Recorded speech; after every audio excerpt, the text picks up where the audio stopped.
Résoudre dans R 2 cosinus de 2x plus 4 cosinus de x moins 1 égale à 0. Mesdames et messieurs, bonjour et bienvenue. Il s'agit d'une équation trigonométrique. Nous allons voir ensemble comment résoudre cette équation de la manière la plus simple possible. Qu'est-ce qu'il faut faire avant tout?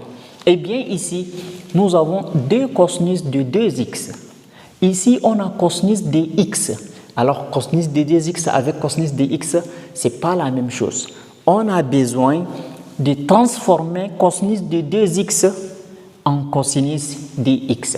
Pour cela, on va utiliser la formule de duplication pour transformer notre équation. Alors, ici, d'après la formule de duplication, quand on a cosinus de 2x, ça nous donne cosinus carré de x moins sinus carré de x. Bien, donc c'est-à-dire à la place de cosinus de 2x, je remplace par cosinus carré de x moins sinus carré de x. Donc ici, je trouve 2 facteurs de cosinus carré de x moins sinus carré de x plus 4 cosinus de x moins 1 égale 0. Qu'est-ce que je fais? Je vais développer ça. Donc, je trouve 2 cosinus carré de x moins 2 sinus carré de x plus 4 cosinus de x moins 1 égale 0. Ce n'est pas fini. Maintenant, il y a un autre obstacle. Il y a sinus carré qui a apparu quelque part. Donc, ici, nous avons cosinus carré de x. Cosinus de x, il n'y a pas de problème. Mais il nous reste ici le sinus carré de x là qu'on a besoin de les transformer encore en cosinus de x. Donc, on va utiliser la relation fondamentale pour dire ici cosinus carré de x plus sinus carré de x en trigonométrie, ça nous donne 1. Et là, on va tirer sinus carré de x. Donc, sinus carré de x égale à 1 moins cosinus carré de x. Et à la place de sinus carré de x ici, je remplace par 1 moins cosinus carré de x.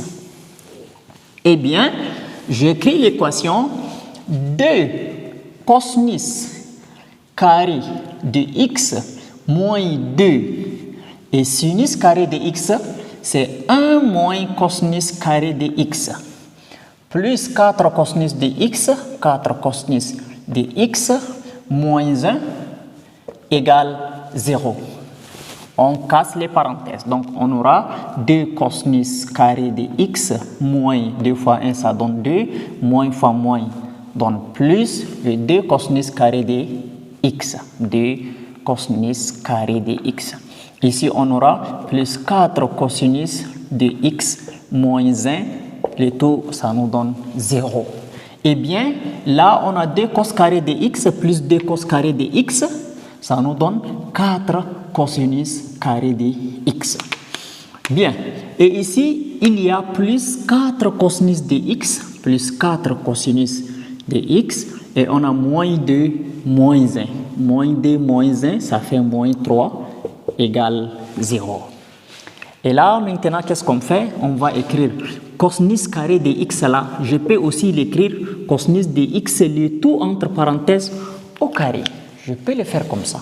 Alors, qu'est-ce que je vais faire? Donc, j'écris 4 cosinus de x le tout au carré plus 4 cosinus de x moins 3 égale 0.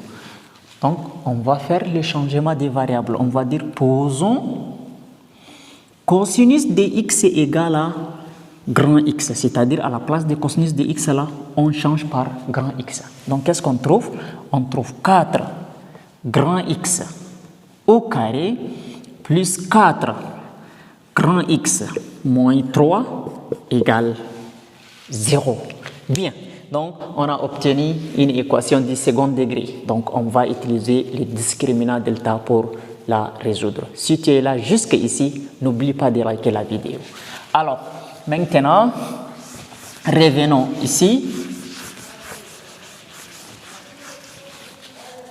On a dit que 4 grand x carré plus 4 grand x moins 3 égale 0.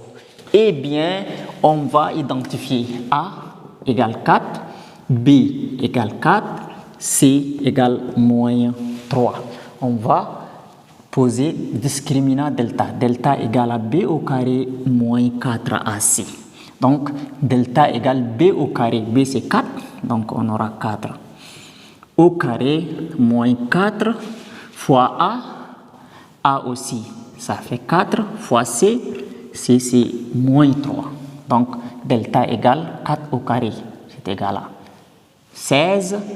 4 fois 4, 16. 16 fois 3, c'est 48. Donc, moins fois moins, ça fait plus 48. Donc, 16 plus 48, ça me donne 64. 64. Alors, 64, c'est supérieur à 0. Comme le delta est supérieur à 0, c'est-à-dire qu'il existe bel et bien deux solutions distinctes ou bien des solutions différentes. Maintenant, on va chercher ces solutions-là. Donc, quelles sont les solutions? Donc, on va dire il existe deux solutions distinctes. Des solutions distinctes. Grand X1 et grand X2. Bien. Alors là, maintenant, grand X1 égale à moins B moins racine carrée de delta sur 2A. C'est-à-dire que grand X1 égale moins B, B c'est 4, donc moins 4, moins racine carrée de delta, ça veut dire racine carrée de 64, c'est 8. Le tout sur 2 fois A, sur 2 fois A c'est 4, donc 2 fois 4. Donc X1 va donner moins 4, moins 8 qui nous donne moins 12 sur 8. Alors il faut simplifier, ça donne moins 3 fois 4 sur 2 fois 4.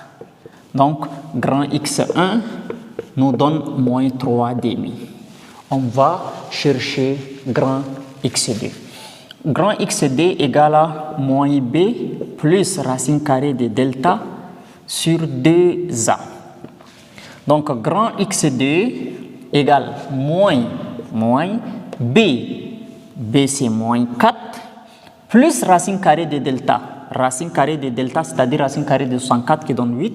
Le tout sur 2 fois A c'est 4. Donc ça nous donne moins 4 plus 8, ça donne plus 4. Le tout sur 8. Alors, X2 donne 4 sur 8. On simplifie par 4 qui donne 1 sur 2. Bien, X2 égale à 1 demi. Donc, on a trouvé des valeurs de grand X. Grand X1 égale à moins 3 demi et grand X2 égale à 1 demi. Donc, on viendra effacer ici.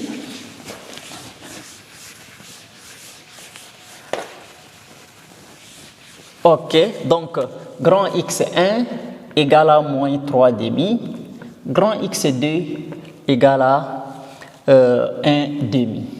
Maintenant, on a posé cosinus de x égale à grand X. C'est ce que nous avons posé. Donc, on a dit posons cosinus de x égale à grand X. Mais comme on a trouvé deux valeurs de x, qu'est-ce qu'on va dire? On va dire cosinus de x égale à grand X, donc égale à moins 3 demi. Ou encore cosinus de x égale à grand X ici c'est 1 demi. Bien, alors le cosinus de x égale à moins 3 demi. Moins 3 demi ici c'est égal à moins 1,5. Moins 1,5. Le cosinus d'un angle ou le sinus d'un angle, mesdames et messieurs, ne donne jamais, au grand jamais, un nombre plus grand que 1. Le maximal d'un nombre c'est 1. Pourquoi?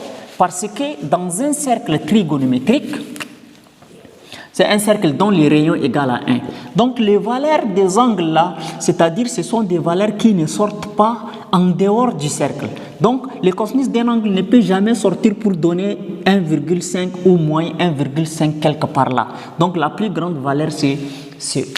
C'est pourquoi quand on trouve cosinus d'un angle égal à moins 1,5, on dit que c'est impossible. C'est-à-dire qu'ici, la première équation cosinus de x égale à moins 3 demi, on écrit impossible.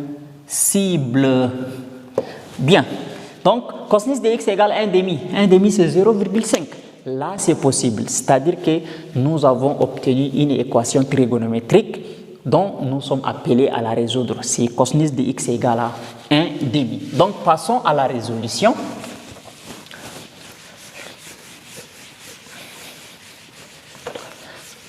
Alors là maintenant, qu'est-ce qu'on fait? Nous allons dire cosinus de x égale 1 demi. Alors là maintenant, on va se poser la question. Quel angle dans son cosinus me donne 1 demi? Donc l'angle dans son cosinus, cosinus de combien ça veut dire? Cosinus de pi demi, pi tiers, pi quart. Donc c'est cosinus de pi tiers qui donne 1 demi. Donc pour connaître ça, il vous faut le cercle trigonométrique. Vous avez besoin de retenir le cercle trigonométrique. Donc cosinus de x égale 1 demi, c'est-à-dire cosinus de x égale, et cosinus qui donne 1 demi là, c'est cosinus de pi tiers qui donne 1 demi. Alors, comment faire pour résoudre une équation trigonométrique? L'équation trigonométrique, si vous avez cosinus de x égale à cosinus de alpha, c'est-à-dire vous aurez deux solutions. X égale à alpha, c'est-à-dire vous laissez tomber les cosinus, mais on ne simplifie pas comme ça. Laissez tomber ces éléments. Donc, x égale à alpha plus dk pi, ou x égale à moins alpha plus dk pi. Sachez bien que k, c'est un nombre entier relatif. Vous voyez, n'est-ce pas? Donc, c'est la forme de résolution d'une équation contenant cosinus de x. Bien. Donc, maintenant, on va tirer x. Donc, on va dire x égale à pi tiers plus 2k pi, ou x égale, donc on prend négatif, moins pi tiers plus dk pi. Donc vous voyez, donc et k appartient à z. Donc l'ensemble des solutions de notre équation qui est l'équation 2 cosinus de 2x plus 4 cosinus de x moins 1 égale 0. Donc c'est S. L'ensemble des solutions c'est moins pi tiers plus dk pi et pi tiers plus dk pi avec k éléments de z. Et voilà, mesdames et messieurs, d'une manière très simple, nous avons résolu notre équation 3 cosinus de 2x plus 4 cosinus de x moins 1 égale à 0. Si la vidéo vous a plu, n'oubliez pas de la liker, de vous abonner à la chaîne et activer aussi la cloche de notification afin de ne plus rater nos prochaines vidéos. Merci.